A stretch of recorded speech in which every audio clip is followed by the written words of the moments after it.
quando é que foi essa virada de chave? Quando é que você começou a compreender isso? Porque essa correlação da saúde e o ministério, Will. Em 2013, eu tive uma conversa que eu acho que ela, assim, ela soma tudo que vinha acontecendo antes, ela deu sentido a essas coisas, ela me levou a um posicionamento.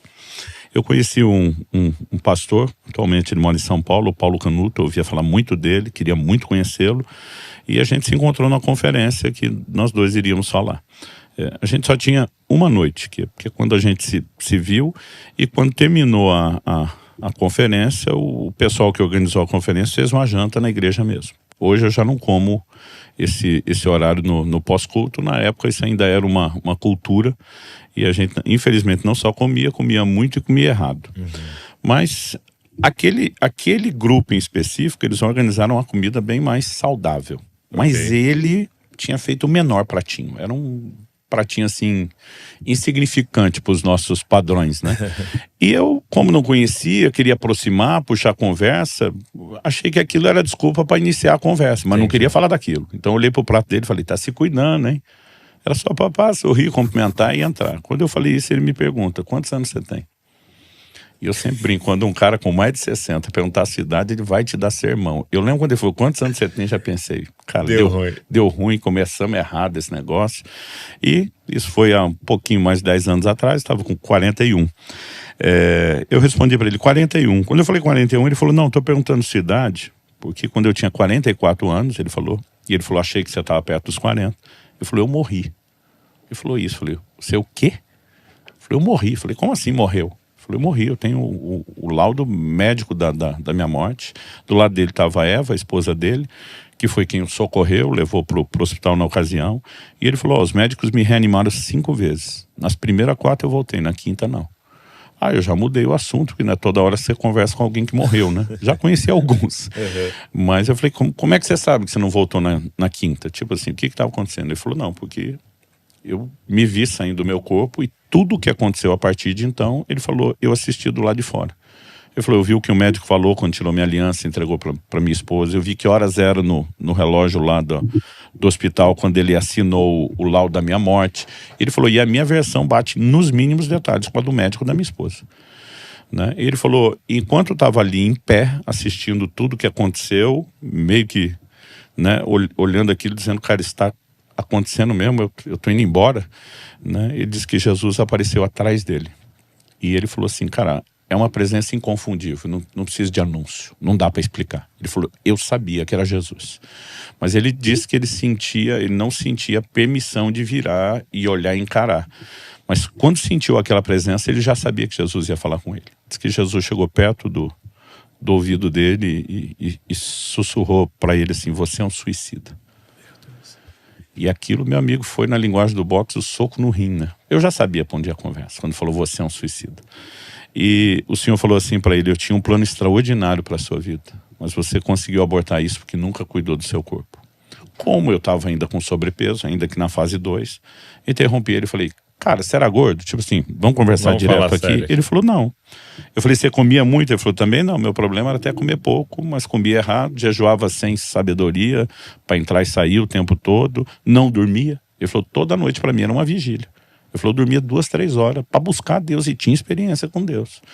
Ele falou, viajava a pregar o tempo todo sem me dar descanso e meu corpo não aguentou. Com 44 anos de idade, ele falou, meu corpo entrou em falência.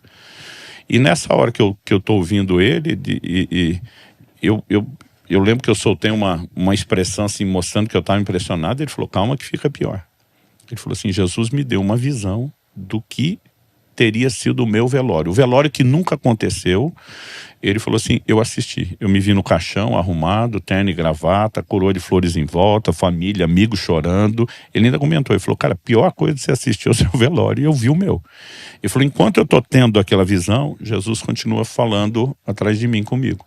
Ele falou assim, alguém estendia a mão na direção do corpo dele, no caixão. Ele dizia, mas o Paulo era uma bênção. Por que será que Deus recolheu ele tão novo? Então não sei você como pastor, mas uma frase que em 30 anos de pastorado eu ouvi muito quando chegar a hora não tem o que fazer. Como se tudo tivesse fatalisticamente determinado para acontecer num cronograma específico.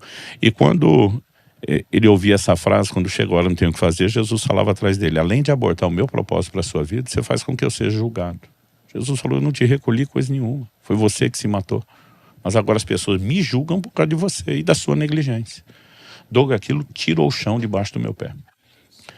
Eu lembro que eu levantei, e até hoje essa lembrança me emociona. Eu levantei daquela mesa e eu falei para Deus: nunca mais o Senhor vai chamar minha atenção de novo sobre isso.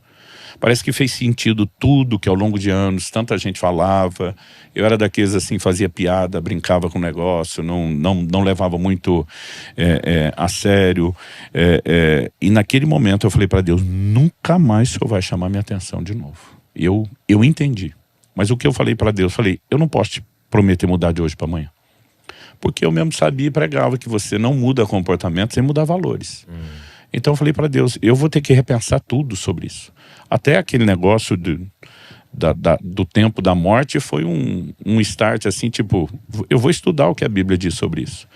Em Eclesiastes 7,17, a Bíblia pergunta: por que você morreria antes da hora? Falando sobre comportamento. Então, primeiro, há uma hora ideal, genericamente falando, mas alguém pode antecipar. Antecipar ou postecipar, adiar, né? Porque Paulo escreve e diz: olha, honra teu pai e tua mãe para que tudo te vá bem, seja de longa vida sobre a terra. Tem princípios que a gente pratica de acordo com a Bíblia que aumentam os dias. Tem outros que encurtam os dias. Então, essa hora não está tão inflexivelmente determinada. Mas o que é o antes da hora? A hora certa, ideal, genérica. Em Jó 5,26, a Bíblia fala a respeito de partir em robusta velhice, como se colhe o feixe de trigo no tempo certo, que é quando ele está maduro e não verde. Então a Bíblia está dando a entender que a hora da partida, genericamente, podendo trabalhar inúmeras exceções, ela não vai acontecer, ou não deveria acontecer, quando nós estamos verdes, ainda novos, né? Podemos discutir exceções de gente que é perseguida pelo Evangelho, martirizado, sim. Embora Paulo e Pedro morreram não de causa natural, mas já em boa velhice também, né? Então, assim, eu conheço pessoas que falam: pastor, eu não gosto do ambiente da academia, eu não suporto aquela música. Eu falo: bom, eu vou com fone de ouvido e fico ouvindo adoração quando tem que usar. Tendo opção, eu não uso de casa e tem outras formas. Mas assim, eu prefiro ir para a academia, cuidar com aquilo que eu ouço, do que não ir, né? Porque assim, eu não posso criar em nome de um zelo ao bem-estar espiritual, até porque o cara que fala isso às vezes está no estádio, vendo o jogo, ouvindo palavrão, está ouvindo música em outro lugar, e aí parece que assim, fica crente só na hora evitar o exercício da academia. Mas vamos lá. Paulo escreve e diz que o exercício físico é de pouco proveito. Eu, durante muito tempo, assim como o negócio do comer de tudo, eu lia comer tudo, eu lia que o exercício não tem nenhum proveito. Não é o que a Bíblia está dizendo. E Paulo só classifica ele de pouco proveito quando ele contrasta com a piedade. Primeiro ele diz: exercita-te na piedade. 1 Timóteo 4, 7 e 8. E diz: porque o exercício físico é de pouco proveito, a piedade para tudo é proveitosa. Então, por que ele exalta o proveito da piedade? Ele diz: porque ela tem a promessa dessa vida e da que há de vir. Então a piedade vai impactar a nossa vida atual e a eternidade. O exercício só atual. Aliás, quem não faz pode ir mais cedo para a eternidade até, né? Mas a expressão que ele usa, exercício físico, é ginásia no grego. É a raiz da nossa palavra academia, ginásio, gym, né? Então, ele não estava falando meramente daquela atividade física que todo mundo fazia andando, caminhando, tirando o seu sustento da terra, construindo sua casa, porque ninguém era sedentário naquela época. Então, assim, o mínimo de movimento que o corpo precisa para ser saudável, todo mundo já tinha.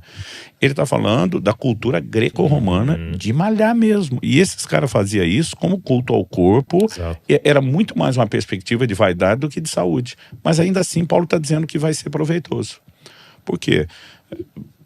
Se você aplica um filtro na motivação, você vai ter uma capacidade de resposta de saúde maior. Wesley produziu muito por muito tempo. Sim, mas ele acreditava de coração, porque o pai, desde que ele foi para a escola, ensinava ele a correr todos os dias, exercitar todos os dias, jejuava 2 vezes por semana. Então, o cara andava 10 quilômetros para pregar aos 90 anos de idade, praticamente, e dizia que a única diferença é que agora ele sentia que ele não podia fazer tão rápido quanto antes. Né? Então, assim, a gente pode ter uma conduta diferente, né? Momentos de família. as pessoas perguntam, cara, se você voltasse lá atrás hoje, o que você faria? Eu mudaria meu tempo família. Em vez de só sentar, vamos ver hoje 2 horas um filme. Cara, vamos brincar, correr e pular. A gente pode rir junto, pode ter um momento extraordinário, mas ter movimento e criar uma cultura para a próxima geração, né? Então, assim, hoje o Israel fala, pai, para mim isso aqui é um resgate. Quando a gente malha junto, né? Fala, cara, isso aqui é um resgate do que nós nunca vivemos na infância. Então, aliás, eu digo às pessoas que eu vivi uma vida sem arrependimento. Falei isso por muito tempo. Hoje eu falo, eu tenho um grande arrependimento. Não ter entendido o cuidado do corpo antes. E a gente está fazendo de tudo para que as pessoas tenham acesso a essa mensagem.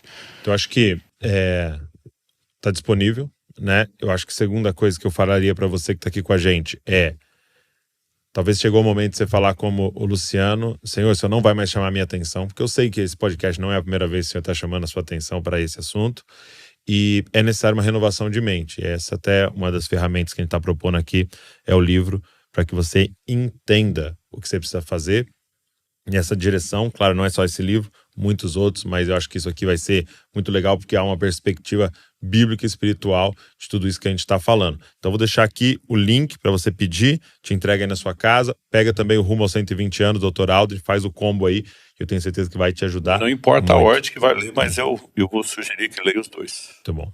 Obrigado. Valeu. Deus abençoe muito essa jornada, Amém. de espalhar essa mensagem por todo o Brasil. Você também, você que nos assistiu, eu realmente oro que isso entre profundamente no seu coração e afete sua vida. Eu estou hoje com 51 anos de idade, com a idade metabólica biológica de 35, com uma disposição e saúde que eu nunca tive, nem aos 30 anos de idade. Então, assim, a perspectiva muda. Até porque, assim, a gente diz que até os 35, alguns até os 40, ele está na fase da imortalidade. Ele não pensa no depois, ele ainda não viveu nenhum declínio físico, ele está no que os médicos chamam do health span. Mas a gente tem que investir na velhice. Tem gente guardando dinheiro para a velhice, mas não está estocando saúde e é um contrassenso. Obrigado, você que ficou aqui com a gente, ouvindo, assistindo, e eu queria te fazer um pedido, pega esse link, manda para todo mundo. Claro, se você não é inscrito, se inscreve no canal aqui e deixa um comentário também que o Senhor ministrou no seu coração. Deus abençoe você e não se esqueça, você é uma cópia de Jesus.